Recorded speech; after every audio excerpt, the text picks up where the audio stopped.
ನಮಸ್ಕಾರ ಕರ್ನಾಟಕ. ಇವತ್ತು ಸೌಜನ್ಯ ಪ್ರಕರಣಕ್ಕೆ ಸಂಬಂಧಿಸಿ ಒಬ್ಬ ಪ್ರಮುಖ ಸಾಕ್ಷಿಯಾಗಿರುವಂತಹ ಚಿನ್ನಯ್ಯನವರ ಆ ಒಂದು ನೇರ ಸಂದರ್ಶನದ ಸ್ಟೇಟ್ಮೆಂಟ್ ವಿಡಿಯೋ ಇವತ್ತು ಸಾಮಾಜಿಕ ಜಾಲತಾಣದಲ್ಲಿ ತುಂಬಾನೇ ಹರಿದಾಡ್ತಾ ಇದೆ ಅಲ್ವಾ. ಸೊ ಸುಮಾರು 45 ನಿಮಿಷದ ಆ ಒಂದು ವಿಡಿಯೋ ನೋಡಿ ನನಗೆ ಅನಿಸಿದ್ದೇನೆಂದ್ರೆ, ಇವತ್ತೊಬ್ಬ ವ್ಯಕ್ತಿ ಧೈರ್ಯ ಮಾಡಿಕೊಂಡು ತನ್ನ ಸತ್ಯವನ್ನು ಹೊರಗೆ ಹೇಳ್ಬೇಕಂತ ಹೇಳಿ ಹೊರಬಂದಾಗ ಇವತ್ತಿನ ಜನ ಆತನನ್ನು ದುಶ್ಮನ್ ತರ ನೋಡ್ತಾರಲ್ವಾ.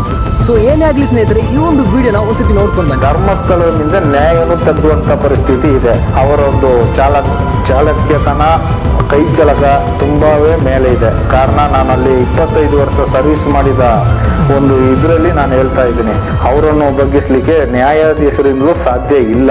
ಸೊ ಅದೆಷ್ಟೋ ಹೆಣ್ಣು ಮಕ್ಕಳ ಕ್ರೂರ ದುರ್ಮರಣಾಗಿರ್ಬೋದು, ಆಣೆ ಮಾವುತನ ಕೇಸ್, ಅದೇ ರೀತಿ ವೇದಾವಲ್ಲಿ, ಪದ್ಮಾವತಿ, ಹೀಗೆ ಹಲವಾರು ರೀತಿಯ ಅಸಹಜ ಸಾವುಗಳ ಬಗ್ಗೆ ಇವತ್ತು ನಮ್ಮ SIT ತಂಡ ಕಾನೂನಾತ್ಮಕವಾಗಿ ತನಿಖೆ ನಡೆಸ್ತಾ ಇದೆ. ಸೊ ಕಾದು ನೋಡೋಣ ಸ್ನೇಹಿತರೆ, ಯಾವುದೇ ಸತ್ಯಾಂಶ ಅಡಗಿದ್ರು ಕೂಡ ಖಂಡಿತ ಹೊರಬರುತ್ತೆ.